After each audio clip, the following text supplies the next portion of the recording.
The Kethler invasion, the Kethler Empire, had ruled the galaxy for 12,000 years. Their crystalline ships moved through space like floating mountains, each one capable of reducing entire star systems to cosmic dust.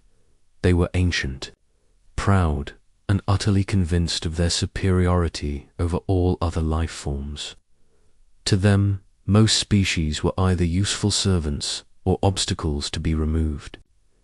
Humans, they decided, fell into the first category.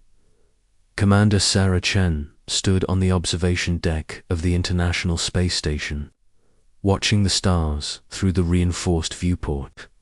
She had been stationed there for 6 months, monitoring deep space communications and coordinating with Earth's growing network of orbital platforms.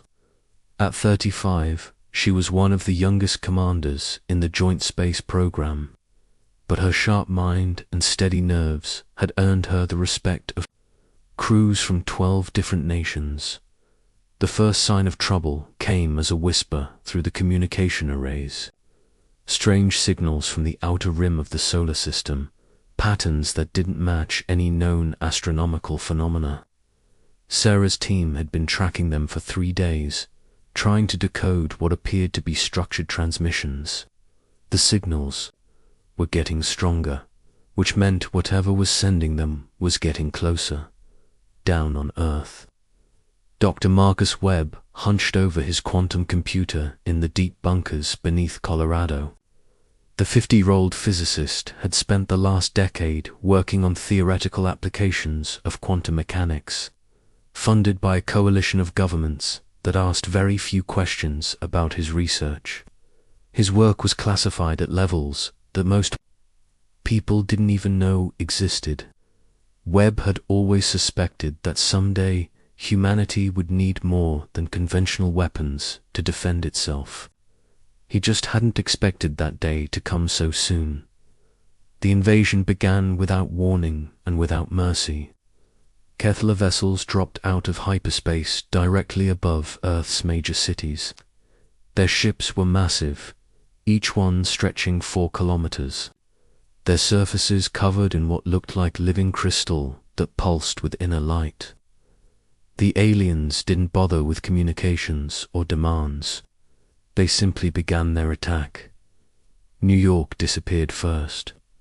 Not destroyed, but literally lifted from the ground by tractor beams so powerful they left crater-sized holes in the bedrock. The entire city, complete with its 8 million inhabitants, was pulled into the belly of a Kethler ship. London followed, then Tokyo, Beijing, Moscow, in less than 2 hours. The Earth's major population centers were gone, their people presumably taken as the workforce the aliens had planned. General Harrison Cole watched the devastation from the Pentagon's Emergency Command Center. The 60-year-old career soldier had seen combat on 4 continents, but nothing had prepared him for this. Earth's military responded with everything they had. Fighter jets screamed toward the alien ships, only to be swatted aside by energy. Fields that made their weapons useless. Nuclear missiles were launched and simply absorbed by the crystalline hulls, without leaving so much as a scratch. The Kethler ground forces were even more terrifying. They descended in smaller craft, beings that stood 3 meters tall with bodies that seemed to shift between solid matter and pure energy. Their weapons didn't kill, they disintegrated. Entire military bases simply ceased to exist when the aliens decided they were no longer needed. The few surviving soldiers reported that the Kethler moved like ghosts, passing through solid matter when it suited them, becoming as hard as diamond when they needed to strike. Within 12 hours, organized resistance had collapsed. The Kethler had taken control of every major government facility, every communications network, every power grid. They herded the surviving humans into vast camps, sorting them like livestock. The young and strong were marked for labor. The elderly and weak, were marked for disposal. Children were separated from their parents for what the aliens called conditioning. But the Kethler made one crucial mistake. They assumed that what they could see was all there was to see.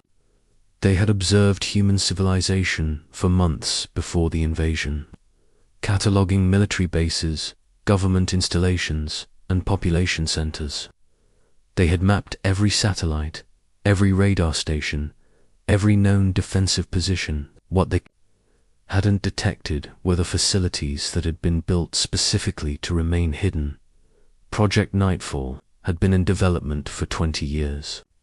It began as a theoretical exercise, a what-if scenario discussed in the highest levels of government. What if humanity encountered a hostile alien civilization? What if conventional weapons proved useless? What if the Earth itself was threatened? The project had consumed trillions of dollars and the brightest minds from every nation on Earth. It had been built in absolute secrecy, using technology that officially didn't exist. Sarah Chen knew about Project Nightfall. She had been recruited 5 years earlier, told that her real mission wasn't monitoring space communications, but preparing for the day when those communications might become a matter of life and death. As she watched the Kethler ships hovering over the burning ruins of human civilization, she knew that day had arrived. The activation code came from 3 sources simultaneously. Dr. Webb transmitted it from his underground facility, using quantum encryption that bypassed all conventional communication networks. General Cole sent it from a backup command center buried so deep that even the Kethler scanners couldn't detect it. And Sarah herself transmitted it from orbit using equipment that had been disguised as routine scientific instruments. The response was immediate and invisible. Across the Earth, in locations that existed on no official maps, systems that had been dormant for decades suddenly came online. Deep beneath the ocean floor, massive generators that had been powered by geothermal energy began to hum with activity. In the planet's core, devices that worked on principles that most scientists would have called impossible began to charge, themselves with the Earth's own magnetic field. The Kethler detected none of it. Their sensors, designed to identify conventional technology, simply couldn't perceive what humanity had built. The aliens had made their calculations based on what they thought humans were capable of. They had been wrong. On the surface, the Kethler continued their work. They processed their human captives with mechanical efficiency, preparing them for transport to distant worlds where they would serve as slave labor. The aliens felt no emotion about this. To them, it was simply the natural order of things. Strong species dominated weak ones. Advanced civilizations controlled primitive ones. It had always been this way. High Admiral Zethmer stood in the command center of the flagship, watching the data streams that showed the progress of the harvest. The Kethler leader was ancient even by his species standards, having overseen the conquest of 47 worlds. Humans, he noted with satisfaction, were proving to be particularly useful. They were intelligent enough to follow complex instructions, but not intelligent enough to pose a threat. Their emotional responses to separation and confinement were efficiently breaking down their resistance. The Admiral's second-in-command, a younger officer named Kralonas, monitored the tactical displays.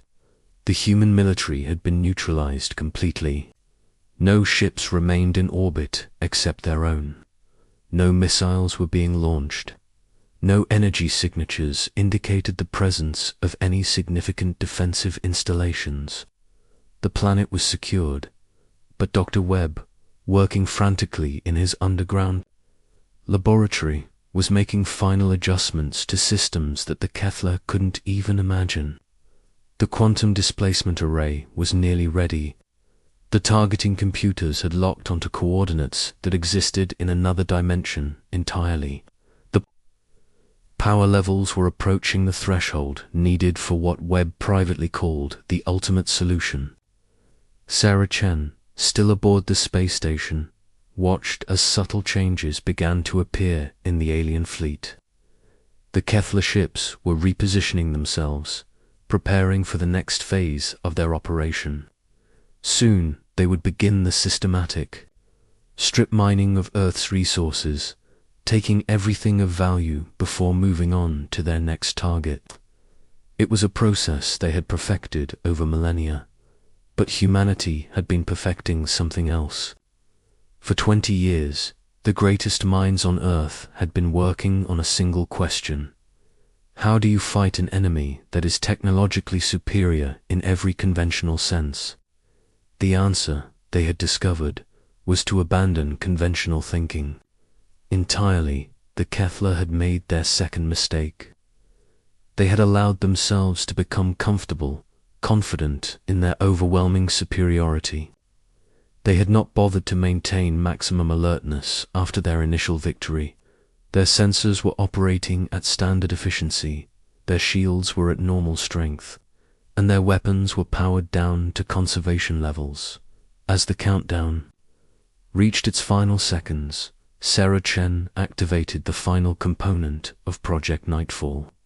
The message was simple, transmitted on frequencies that the Kefler communication system would automatically receive and translate. It consisted of just 4 words. Earth responds in 14. High Admiral Zethmer saw the message appear on his display. He stared at it for a moment, trying to understand its meaning. 14 what? Minutes? Hours? Days? The human time measurement system was primitive, but the Admiral had studied it enough to know that 14 minutes was an absurdly short time frame for any meaningful action. Asterisk. He was about to dismiss the message as the desperate gesture of a broken species when his tactical officer began shouting alarms. Something was happening in the space around their home system, over 300 light-years away. The gravitational sensors were detecting massive distortions, energy readings that were off the scale, but that was impossible. Nothing could travel faster than light. The humans had no ships, no weapons, no technology that could possibly threaten the Kefler homeworld. The Admiral's confusion turned to growing alarm as more reports came in. The distortions were increasing, and they were centered directly on the capital planet of the Kefler Empire. 14 minutes later, the stars went silent. Asterisk, the 14-minute retaliation, the silence that followed was absolute. For the first time in 12,000 years, no signals came from the Kefler homeworld. The massive communication arrays that had coordinated the Empire across the galaxy simply stopped transmitting. The quantum beacons that had guided Kefler ships through hyperspace went dark. The very center of their ancient civilization had been erased from existence. High Admiral Zethmer stood frozen in his command center, staring at displays that showed nothing but empty space where his home system should have been. The scanners detected no debris, no energy signatures, no trace that 12 billion Kefler had ever existed. The 3 planets of the home system, including the capital world with its crystal cities and orbital platforms, had simply ceased to exist. The Admiral's hands trembled as he tried to process what he was seeing. The Kefler had faced rebellion before, had fought wars against other advanced species, had even encountered technological surprises that had cost them battles. But this was different. This was impossible. No weapon in the known galaxy could reach across interstellar distances and destroy an entire star system in 14 minutes.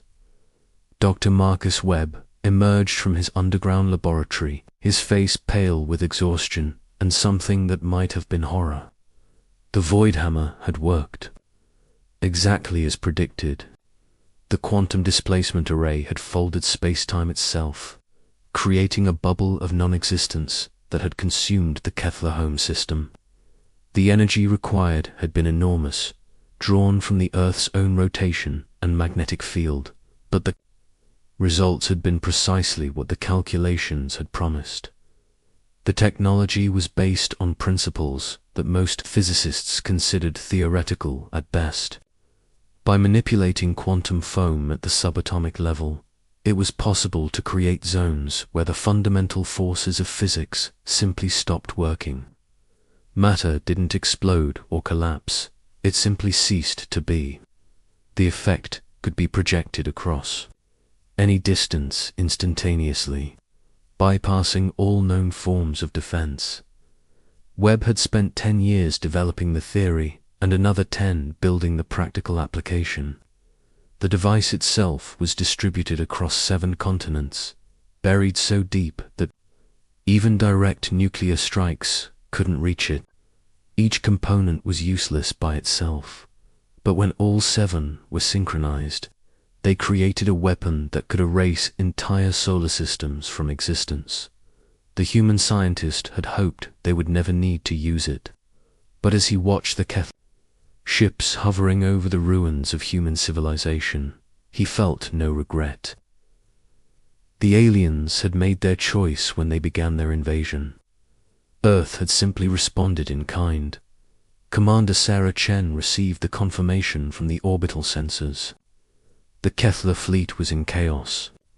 Their ships were broadcasting emergency signals on all frequencies.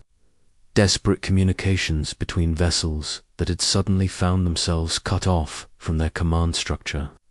Some ships were attempting to retreat, powering up their hyperspace drives in preparation for immediate departure. Others were holding position, apparently waiting for orders from a homeworld that no longer existed. The psychological impact was immediate and devastating. The Kethler had built their empire on the assumption of their own invincibility. They had conquered world after world, species after species, without ever facing a threat to their core territory. The idea that a primitive species could reach across the galaxy and destroy their capital was beyond their ability to comprehend. General Harrison Cole watched the tactical displays from his emergency command center. The alien ground forces were withdrawing, abandoning their positions and retreating to their transport ships. The harvesting operations had stopped completely.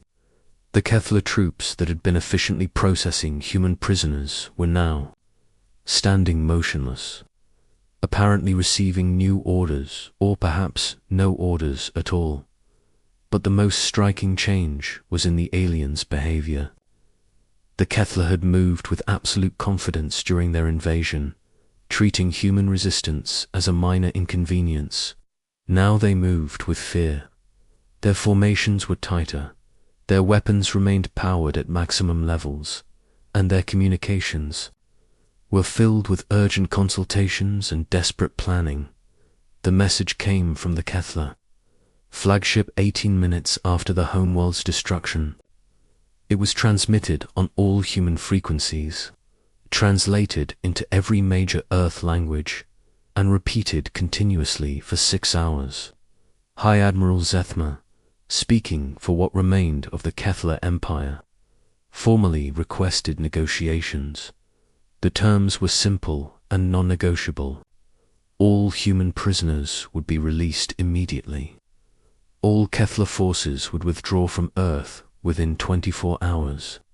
The Empire would provide full compensation for the damage they had caused, including the reconstruction of the cities they had taken, and most importantly, no Kethler ship would ever again enter the Sol system without explicit permission from Earth's government.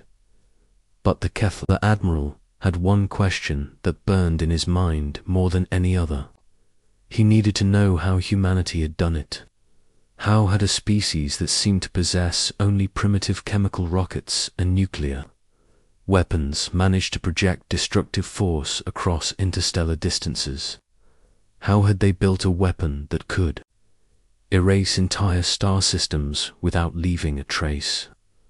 The answer came from Dr. Webb himself, transmitted directly to the Kepler flagship. The message was brief and delivered in the same calm, scientific tone that Webb had used to explain his research to human officials. The Void Hammer was not a weapon in the conventional sense. It was a tool that manipulated the fundamental structure of reality itself. The technology was based on humanity's understanding of quantum mechanics, a field of study that the Kepler had apparently never fully explored. What made the revelation even more shocking was Webb's casual mention that Earth possessed 17 more Void Hammers, each one capable of targeting different star systems simultaneously. The weapons were already charged, and their targeting systems were locked onto the coordinates of major Kepler colonies. If the Empire chose to continue their aggression, Earth could erase their entire civilization in a matter of minutes. The response from the Kepler fleet was immediate and absolute. Every ship began powering up their hyperspace drives.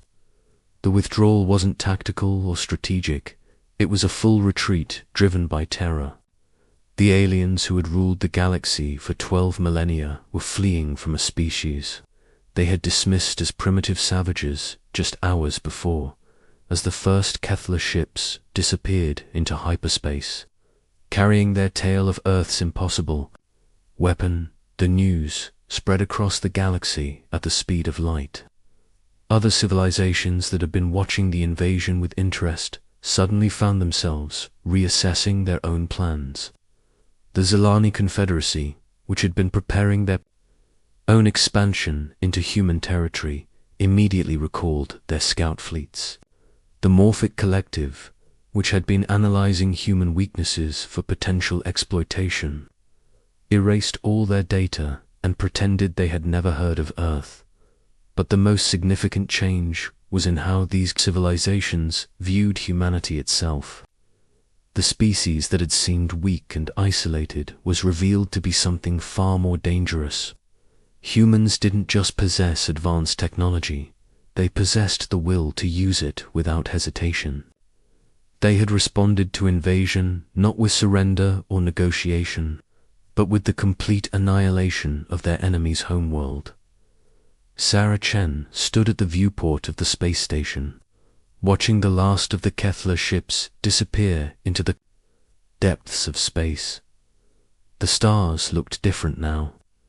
Earth was no longer alone in the galaxy, and it was no longer helpless. The planet that had been marked for conquest was now the source of the most terrifying weapon any civilization had ever witnessed. The human prisoners were returned exactly as promised.